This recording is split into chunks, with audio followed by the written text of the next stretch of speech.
ಎನ್ನುವ ಕೂಗಿಗೆ ವಾದ್ಯವೃಂದವನ್ನ ಯಾವ ರೀತಿ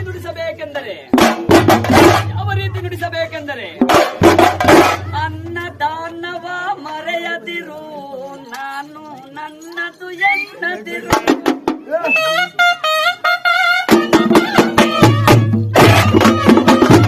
ಅನ್ನದಾನವ ತೊರೆಯದಿರು, ನಾನು ನನ್ನದು ಎನ್ನದಿರು.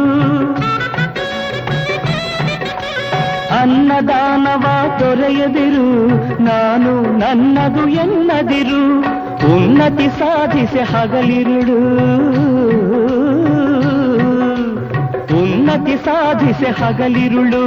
ದೀನನಾಥನ ಮರೆಯದಿರು, ಶಿವ ಶಿವ ಎಂದರೆ ಭಯವಿಲ್ಲ, ನಾಮಕ್ಕೆ ಸಾಟಿ ಬೇರಿಲ್ಲ, ಶಿವನಾಮಕ್ಕೆ ಸಾಟಿ